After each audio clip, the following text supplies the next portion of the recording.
Have you ever woke up from a dream that was just like so completely bizarre and so utterly chaotic, but at the same time just incredibly vivid? Oh, yeah. The kind where you open your eyes, you're staring at the ceiling, and you can, like, almost still feel the physical texture of Yeah, it. exactly. Like the air in your bedroom actually feels heavier or Right. something. Right, yeah. And you're sitting there later, with your morning coffee trying to shake it off, but you just can't. It just lingers. It really does. And well, usually, what do?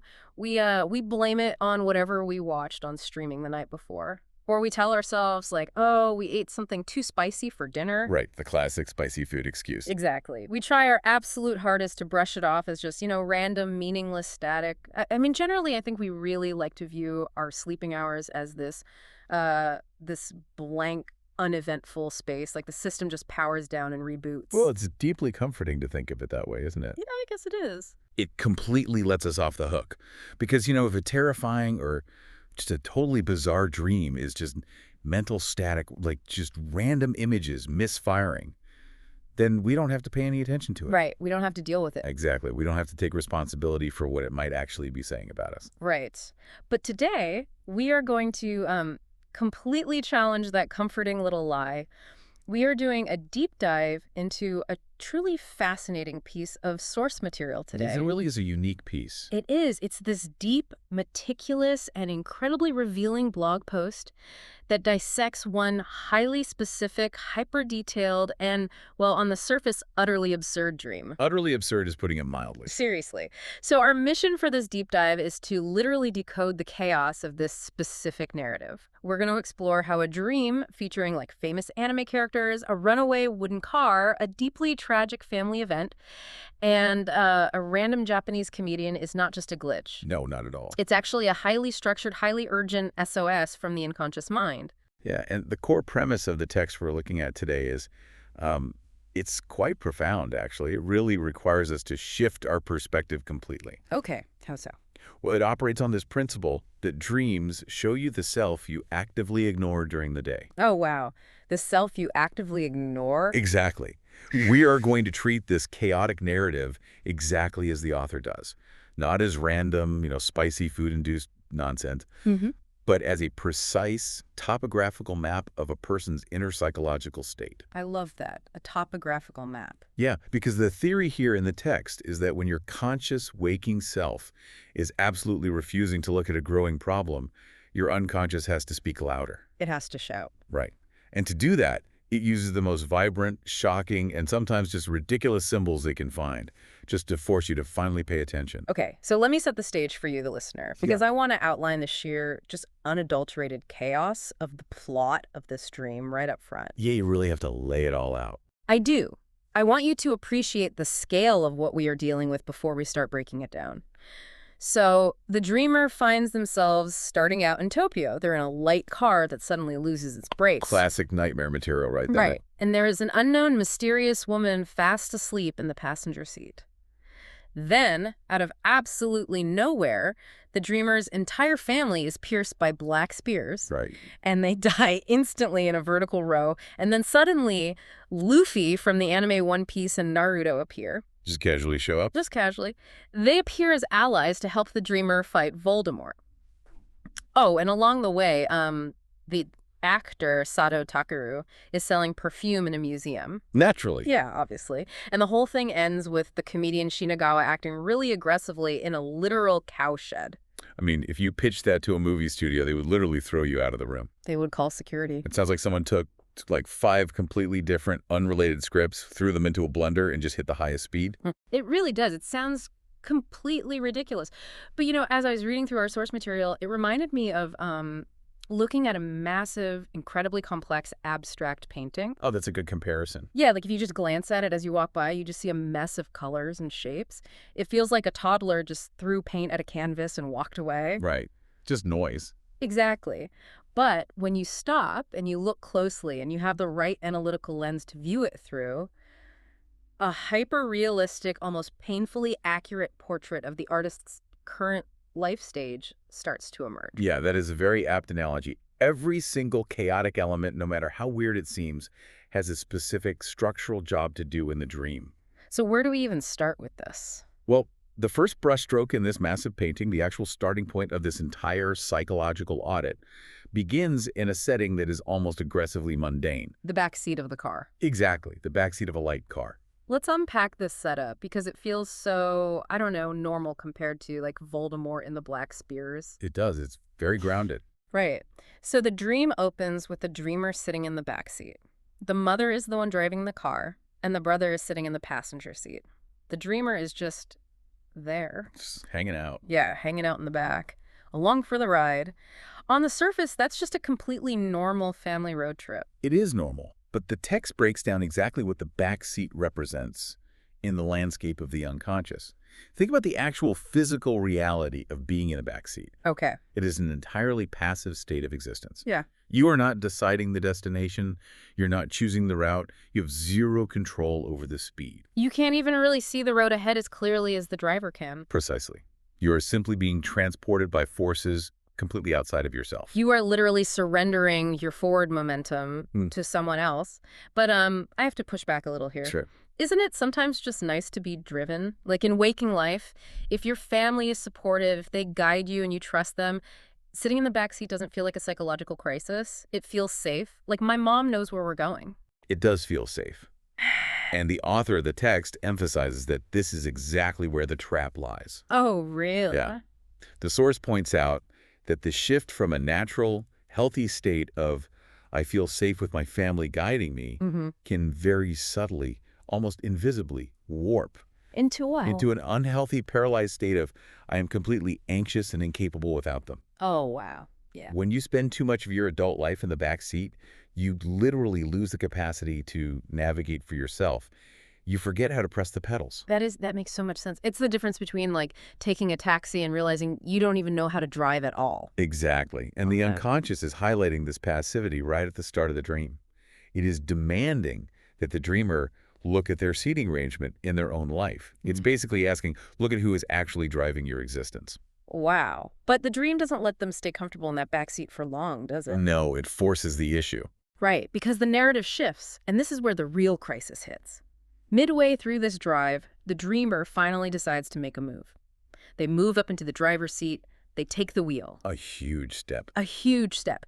But the absolute second they do, the car's brakes fail, and the speed becomes completely uncontrollable. They are just hurtling forward, the landscape is blurring past them, and they literally cannot stop. This is a classic, terrifying symbol of psychological overload, as the source meticulously details. Psychological overload. Right.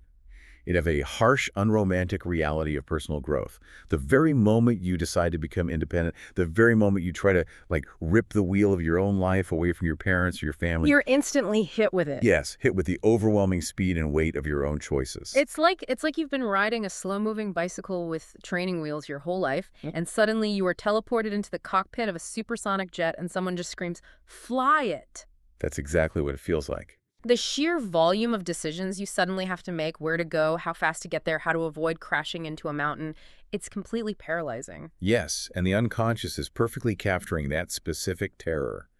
When you have deferred your choices to others for so long, when your mother has always been the one driving, stepping into autonomy, does not initially feel like freedom. No, it feels like a runaway vehicle. Exactly.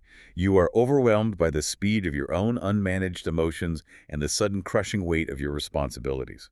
The broken brakes in this sequence signify that the dreamer currently lacks the internal mechanism to self-regulate this new momentum. They literally have no way to slow themselves down. Right, they haven't developed that function yet. But here's where the dream gets incredibly specific, and honestly, a little weird. Okay. So later in the dream, as they are hurtling along, the dreamer realizes a crucial structural detail about this runaway car. The material. Right. The car is made entirely of wood, a wooden car. Now, when I first read that in the source, I thought, okay, maybe the dreamer just likes vintage things or like retro aesthetics. Why focus on the actual material? Well, you might think it's just an aesthetic choice, but the author provides a brilliant functional translation of this symbol. We actually have to look at the physical properties of the material itself. Okay, let's look at wood. Wood is a warm material. It feels natural, it feels comforting, it has a pleasant smell. But functionally, what does it lack in a mechanical context? Well, I mean, it completely lacks structural integrity for high speeds. Right. You can't take a car made of pine onto a modern superhighway going 90 miles an hour. The vibration alone would just shake it apart. It Mhm. can't handle high friction, and it certainly can't carry heavy industrial loads. Exactly. And the source translates this physical limitation into a direct reflection of the dreamer's ego structure, their foundational psychological architecture. Their inner foundation. Yes. The inner self is delivering a brutally honest, almost architectural assessment here. The dreamer's foundation is currently too fragile to support true independence. Wow. Yes, they have warmth, they have natural good qualities, they're probably a very nice, pleasant person that is the wood. Hmm.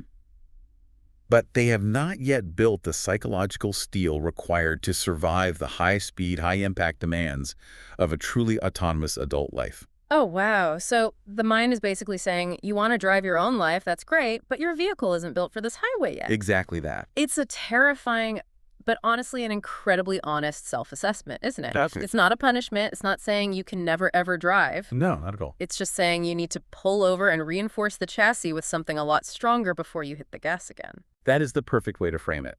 Right. It is an architectural survey of the self. It tells the dreamer precisely what needs to be worked on. They need to build a stronger framework.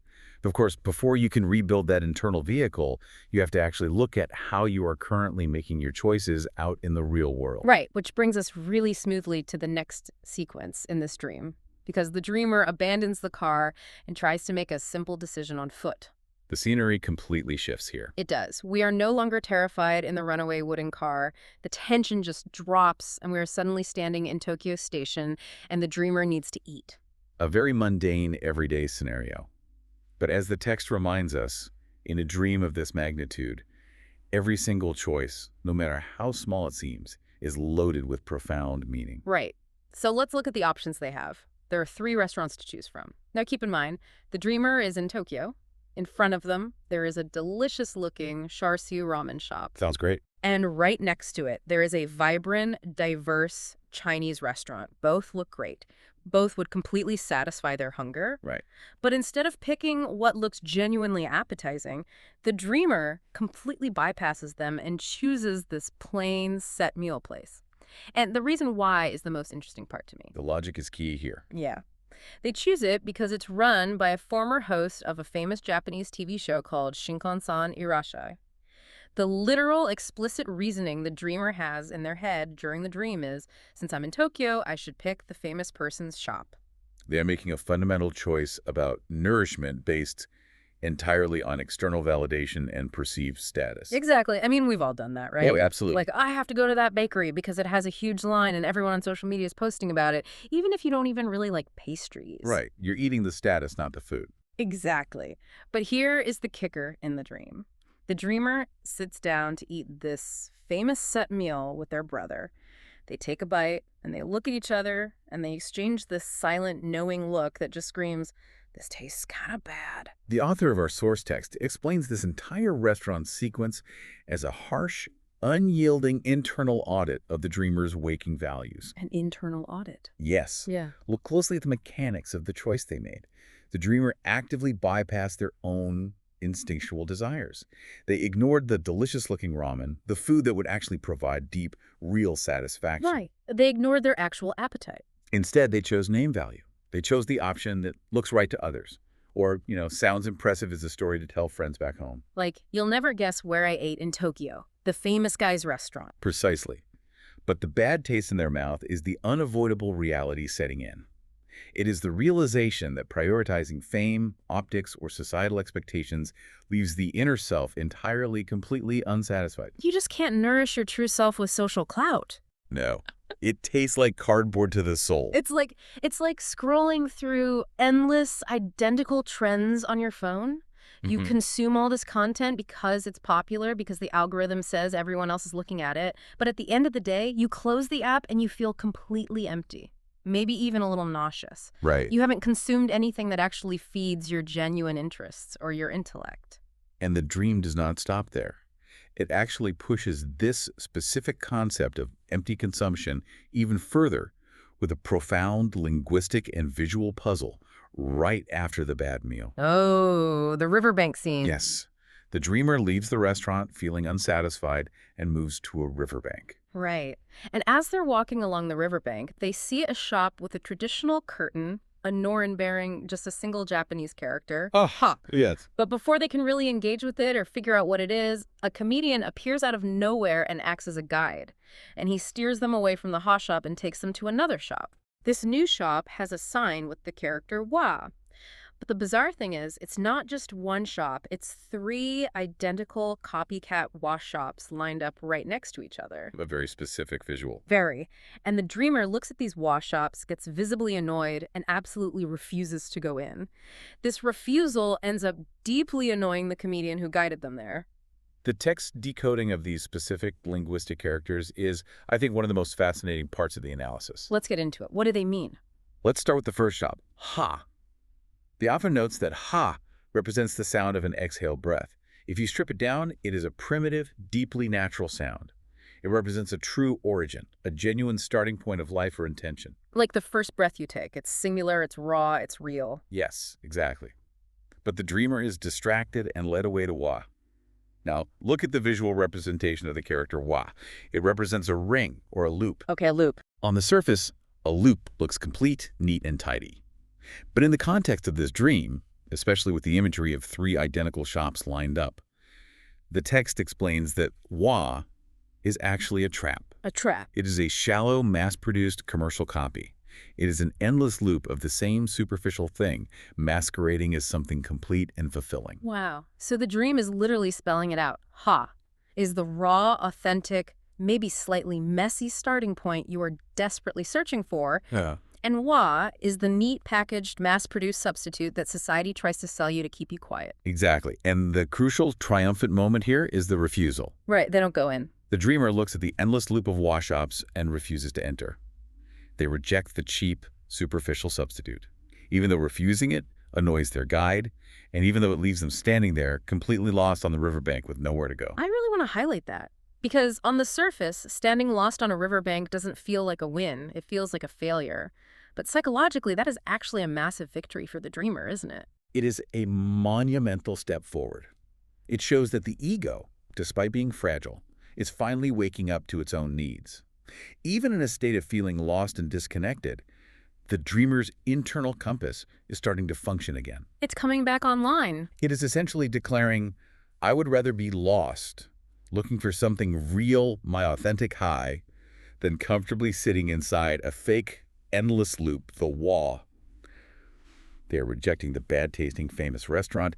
They are rejecting the copycat shops. They are finally demanding authenticity from my own life. I absolutely love that interpretation because in the real world, when you are searching for a genuine original passion or a true career path, you have to be willing to annoy the people trying to sell you the fake versions. You absolutely do. You have to be okay with disappointing the quote-unquote guides who want you to just do the normal expected thing. You have to be okay with standing on the riverbank empty-handed for a while until you find your true starting point.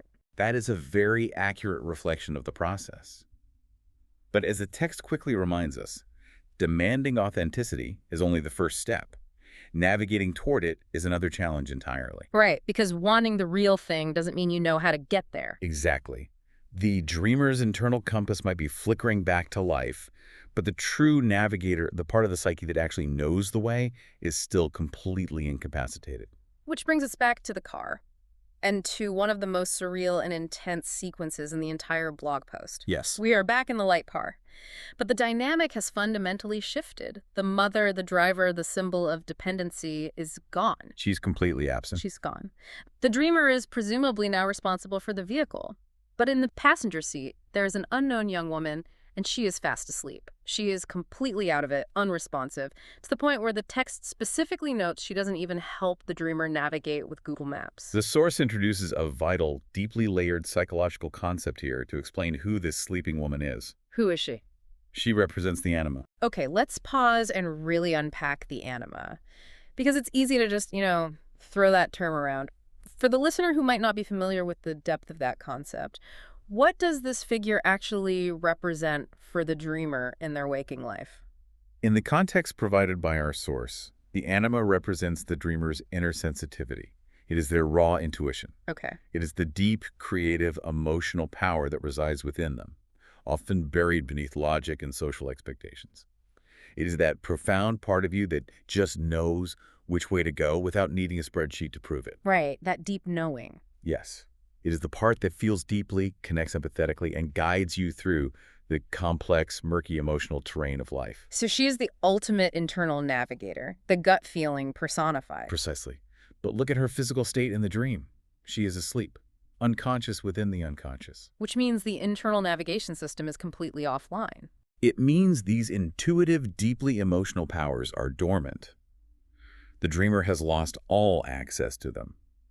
When the text points out that she cannot help with Google Maps, it is a brilliant, highly relatable, modern metaphor. It really is.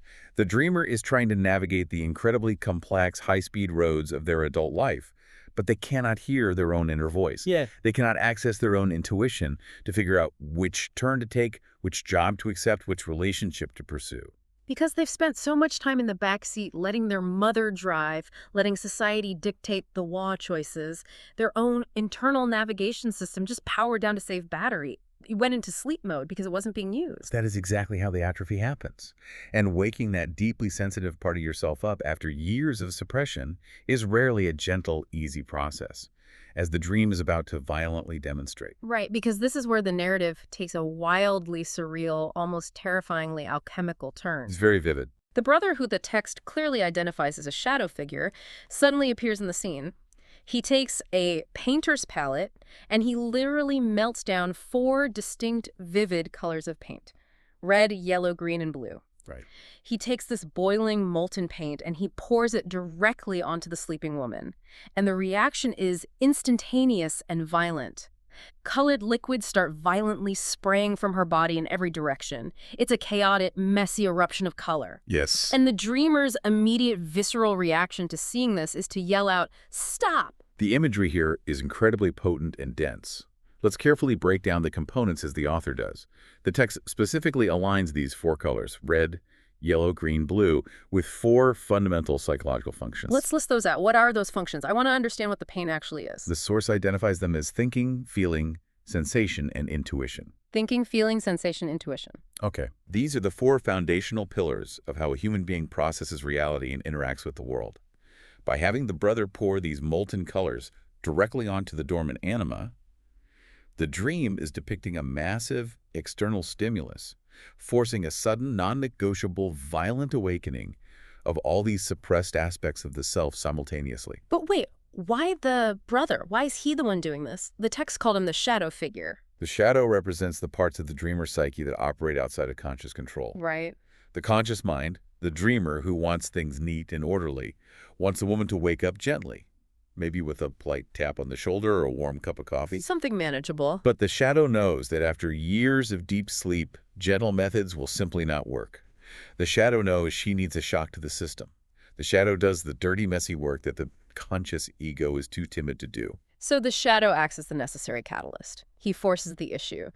But look at the dreamer's reaction. The ego, the dreamer, yells, "Stop!" Why? I mean, if they desperately need her awake to help navigate the car, why try to stop the very process that is waking her up? Because of the sheer terror of emotional release.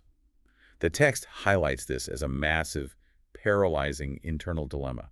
For someone who has systematically suppressed their emotions, their intuition, and their true feelings for a long period of time, unleashing them is terrifying. It's overwhelming. It does not feel like enlightenment. It feels like losing your mind. It feels completely out of control. It is messy, it is violent, and it sprays everywhere, staining everything around it, just like the colored liquid in the dream. I think anyone listening can relate to that fear. It's the fear of the floodgates opening. You think to yourself, if I allow myself to start crying about this loss, I might literally never stop.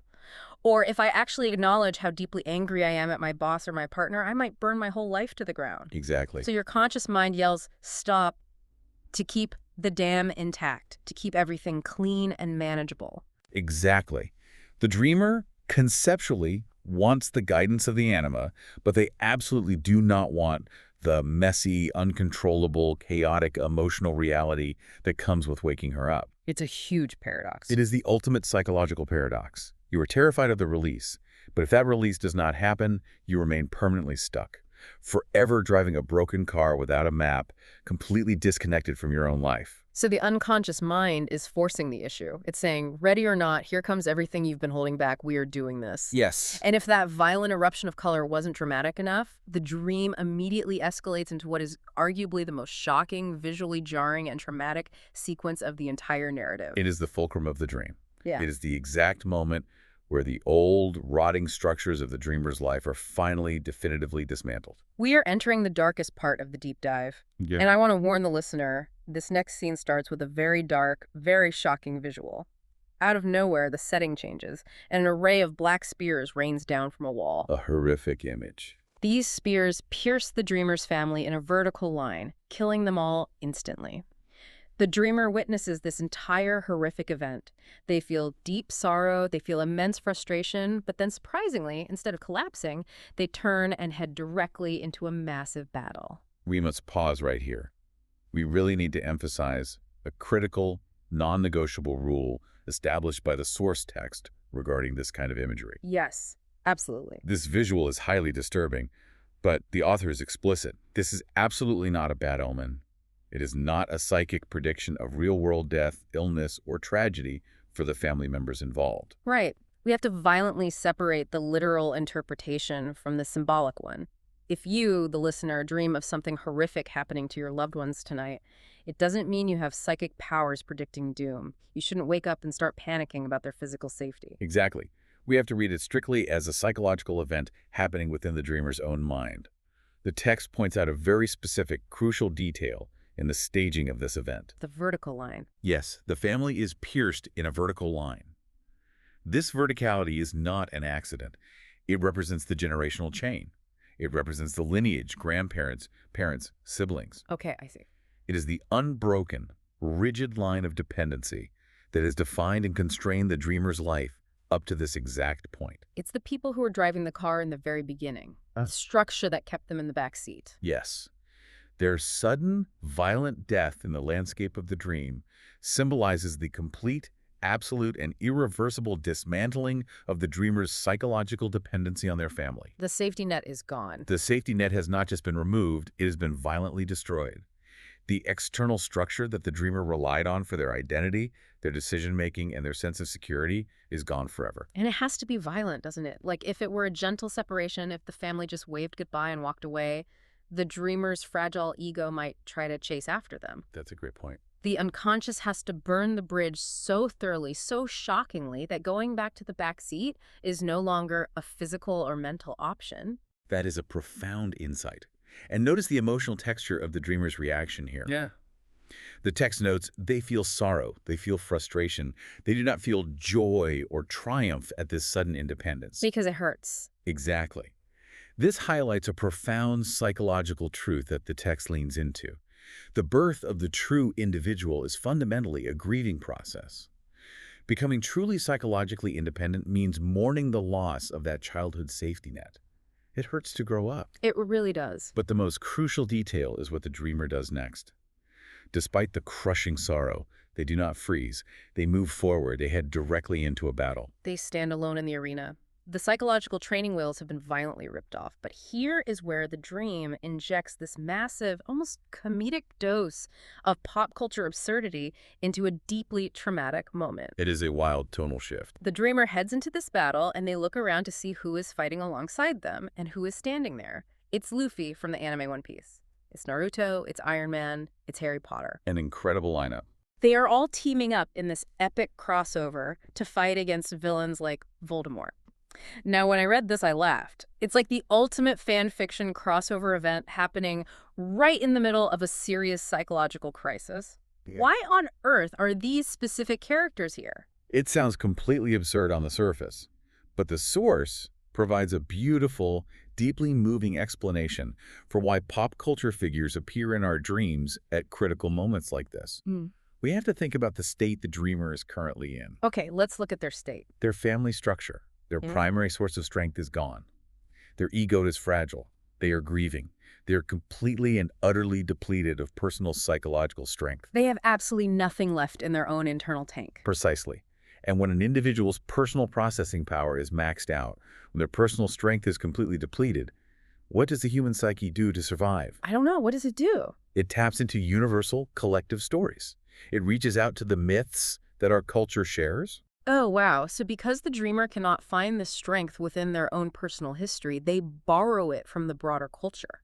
Yes, the text frames these characters not just as cartoons, but as modern archetypes. Mm. Characters like Luffy, Naruto, Harry Potter.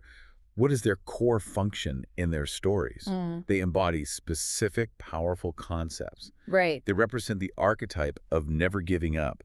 They represent protecting your friends at all costs. They represent facing impossible, terrifying odds and surviving. Wow. The unconscious mind is literally downloading these archetypes, these prepackaged units of emotional software, to hold the line. It is borrowing the immense strength of these modern myths to keep the fragile ego from collapsing entirely under the weight of the crisis. That is so incredibly profound. I never thought about media consumption that way. It's like your mind is looking at the trauma and saying, I know you are too weak, too sad, and too tired to fight this battle today. So I've called in the Avengers and the greatest anime heroes in history to stand in front of you. They will take the hits for you until you can stand on your own 2 feet. That's exactly what's happening. It is this incredible, almost tender mechanism of psychological survival. It truly is a testament to the resilience of the psyche. And this leads directly to one of the most poignant, quiet moments in the entire dream. The cowshed. Yes. While this epic, universe-spanning battle is raging all around them, Naruto's throwing energy blasts, Luffy is stretching, they're throwing everything they have at Voldemort. The dreamer simply looks around at the chaos, says out loud, "Let me rest for a bit," and just walks away from the front line to retreat into a cowshed. They literally step off the most epic battlefield imaginable and go take a nap in a barn. I love that so much. It's such a human detail. The author of the text highlights this as a vital, crucial message regarding self-compassion. The message is this: even amidst the most heroic, defining, high-stakes internal struggle of your life, it is necessary to rest. It is absolutely okay to step back. You don't have to be the active hero every single second of your own transformation. Exactly. The mind is telling the dreamer, it is acceptable to let other forces, these borrowed archetypes, handle the burden temporarily. You are allowed to be exhausted by your own growth. That's such a relief to hear. The cowshed is a brilliant symbol here. It represents a humble, grounded, quiet, and warm place of retreat. It is a striking, necessary contrast to the high-stakes magical battle outside. Retreating to the shed signifies a profound, healthy acceptance of one's own limitations. I think so many people listening right now need to hear exactly that. You might be going through a massive life transition in your waking life. Dismantling old traumas, changing careers, ending a bad relationship, building a completely new identity. Oh, And yeah? you convince yourself you have to be actively fighting that battle, white-knuckling it 24/7. But your own mind is telling you, no, you will break. Let the architects fight for an hour. Go sit in the cowshed, catch your breath. It's not quitting, it's surviving. Because, as the dream makes clear, the transformation is far from over. Rest is merely preparation for the next phase. And as the dreamer emerges from that rest in the cowshed, they are forced to confront the actual physical toll of this internal war they've been waging. Let's carefully decode the specific physical imagery here, relying entirely on the source text's analysis. First, why the hand? Why not a leg or a shoulder? That's a good question. The text states that the hand is our primary, vital tool for connecting with others and creating things in the real world. You reach out to someone with your hands. You build a life with your hands. So an injury to the hand isn't just about experiencing physical pain. It represents a massive functional impairment. It stops you from interacting with the world. Exactly. The injury signifies that the dreamer's real-world ability to act, to build relationships, or to actively construct their waking life is temporarily broken. The massive internal psychological battle they just fought, the severing of the family line, the awakening of the anima has taken all their energy and left them practically incapacitated in the external world. They're bleeding out emotionally. Yes. And what about the specific treatment? The rubber tubes and tape. It feels like a terrible life hack you'd see online. The author explains that these represent superficial stopgap solutions. They are the psychological equivalent of putting a piece of cheap duct tape over a glowing check engine light on your dashboard. It doesn't actually fix anything. It does absolutely nothing to address the deep underlying wound. They are temporary, flimsy fixes meant to just hold things together aesthetically so society doesn't have to look at the messy reality of the bleeding. And when the dreamer tries to verbally process what they just went through, the situation gets even worse. They are at this relative's house, and they are excitedly trying to explain the heroic battle they just survived. They are saying, "You wouldn't believe what happened. I fought Voldemort. Naruto was there. It was life-changing." What's the reaction? The text says the relatives just give them a cold reaction. They stare blankly. They offer no comfort. They simply do not care. It leaves the dreamer feeling intensely, painfully isolated. The text provides a deeply resonant, almost heartbreaking explanation for this isolation. Internal psychological transformations are, by their very nature, completely invisible. Invisible. Yes. You can go through an absolute war inside your own mind. You can slay dragons, dismantle generational curses, and rewire your entire personality. And to the outside world, to your relatives sitting in the living room, you just look like you are sitting quietly on a couch, staring into space. They can't see the crater left behind by the battle. They just see you drinking a glass of water. No, they cannot see the crater. Yeah. And because they cannot see it, because they didn't fight the battle with you, they often misunderstand it, dismiss it, or are entirely indifferent to it. The cold reaction from the relatives is a harsh, necessary truth the dream is delivering. Which is what? Your profound internal growth will very often be met with total indifference by those who haven't experienced it themselves. It underscores that true transformation is an incredibly lonely process. But then there's the detail about the bandages. The dreamer explicitly asks for help. They ask for a proper bandage for their bleeding hand, and literally no one brings one. Now, at first read, that just seems immensely cruel. It feels like the world is actively refusing to help them when they are injured. On the surface, yes, it feels like total abandonment. But the expert analysis in our source flips this interpretation entirely on its head. How so? The fact that no one brings a bandage is not an act of cruelty.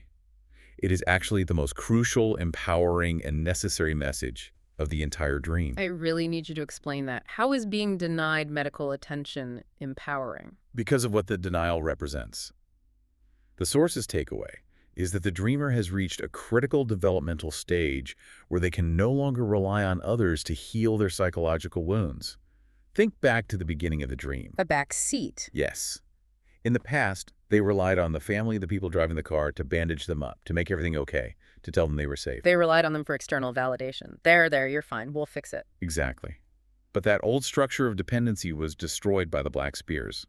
The dreamer has transitioned. They have survived the battle. Therefore, they must move away from constantly seeking external validation and comforting band-aids from society or relatives. They have to do it themselves. They must finally begin trusting their own internal power to heal.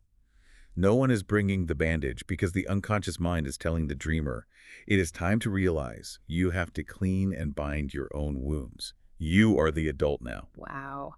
That is a massive paradigm shift. It's a profound, tough love message from the inner self. It's saying, stop looking around the room for a savior. You survived Voldemort. You can manage the recovery. Stop expecting the relatives to understand.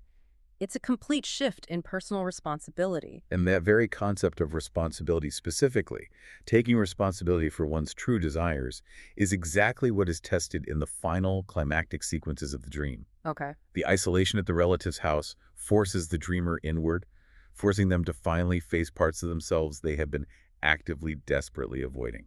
This sets up the grand finale of our deep dive, the persona versus true desire, and the spectacular eruption of the shadow. The dream shifts focus back to a character we haven't seen since the color eruption. Yes, the unknown young woman. The anima, the representation of inner intuition and raw emotion who is asleep in the passenger seat. She is finally awake. The internal navigator is fully online and active.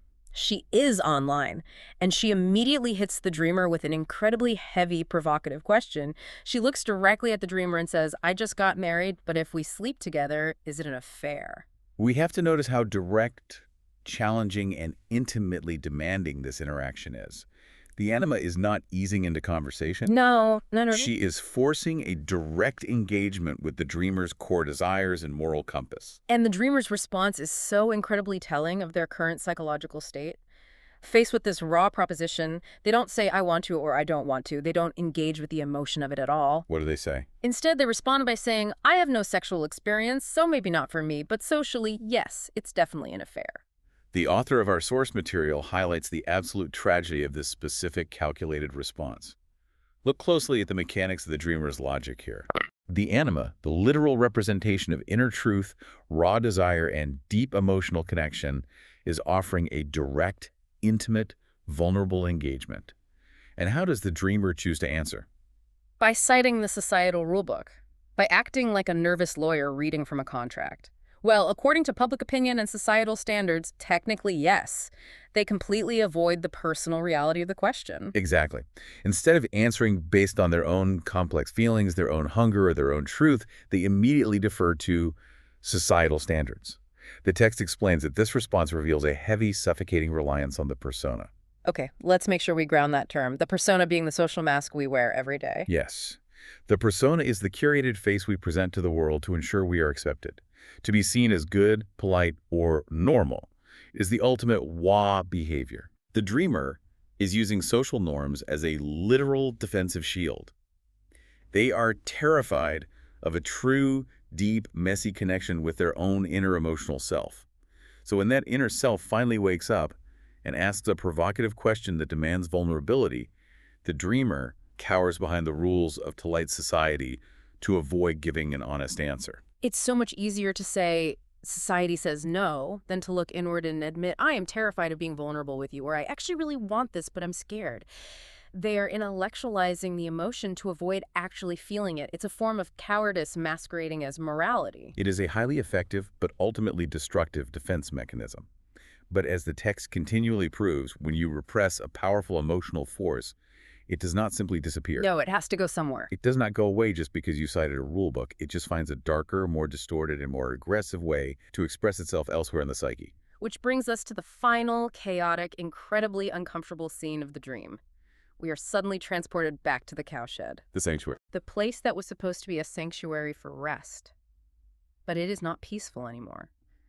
The Japanese comedian Shinagawa is suddenly there, and he is acting extremely aggressively. He is dominantly, forcefully pressing himself onto another woman in the shed. Very disturbing image. And where is the dreamer during this? They are just watching.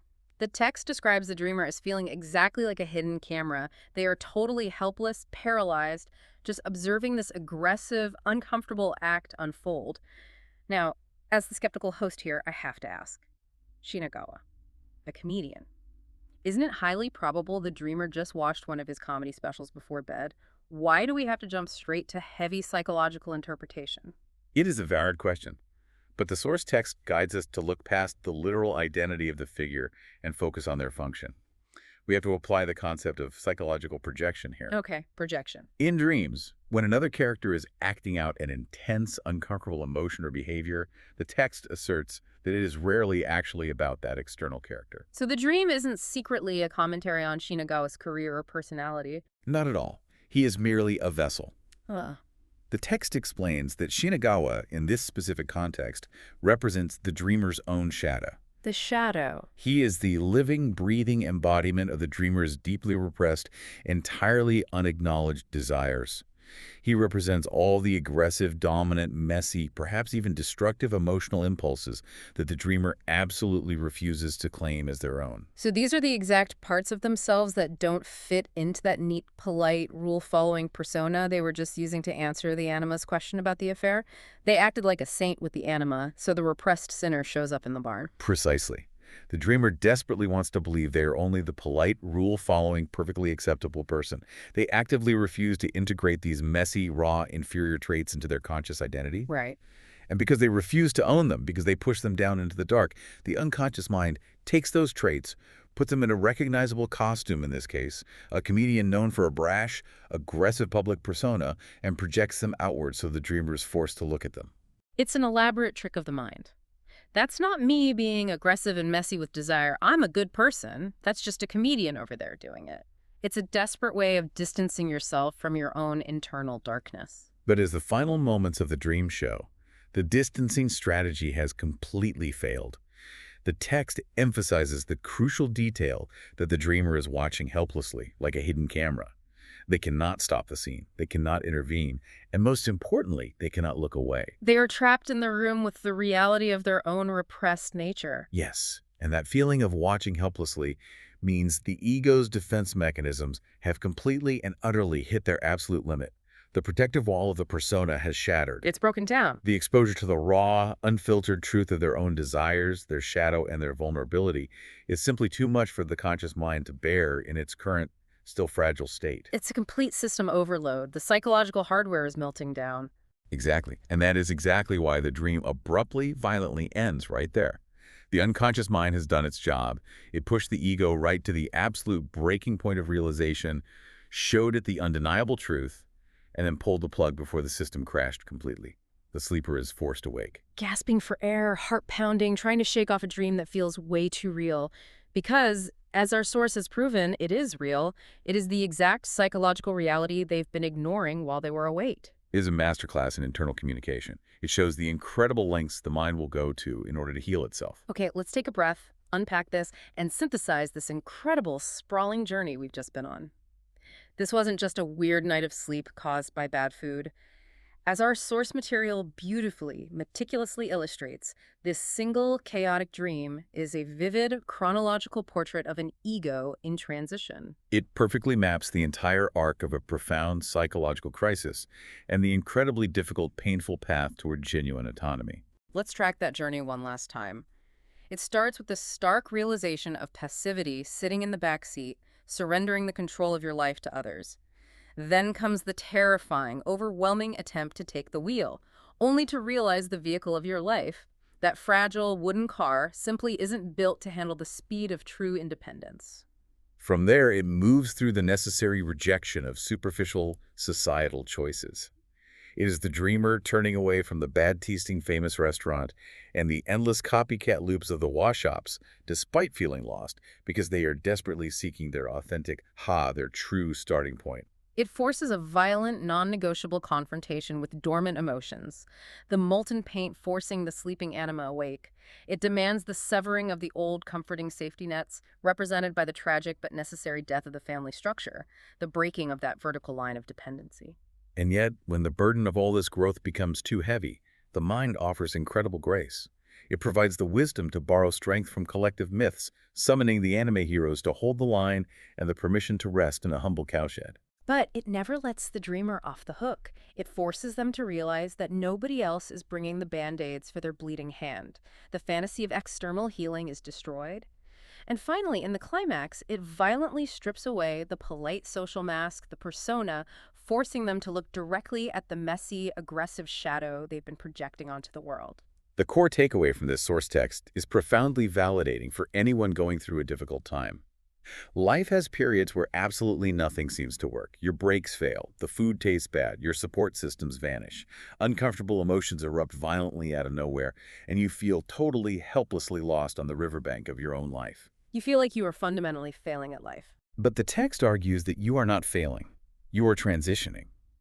Dreams during these turbulent times are chaotic, yes, but that chaos is not random static. It contains exactly the raw material, the exact uncomfortable truths that you desperately need to face in order to move to the next stage of your development. The text makes an impassioned plea. We should never dismiss these intense experiences as just dreams. They are the vital blueprints for our growth. They are the emergency maps we need when our conscious GPS completely fails us. This deep dive has completely fundamentally changed how I'm going to look at my own sleep and my own messy emotions. It requires a great deal of courage to look closely at the chaos instead of turning away. It really does. And I want to leave you, the listener, with a final provocative thought to mull over today. Something to explore the next time you open your eyes in the dark, heart racing. Next time you wake up from a chaotic, exhausting dream, the kind where you are running from formless monsters or showing up to a final exam you didn't study for, or watching anime characters fight Voldemort in your own backyard. Don't just brush it off. Don't blame the spicy food you ate for dinner. Ask yourself this. What specific part of your waking life is so heavy, so deeply unacknowledged, and so critically unresolved that your inner self had to cast famous comedians, legendary heroes, and terrifying disasters just to get you to finally pay attention? Thanks for joining us on this deep dive. We'll catch you next time.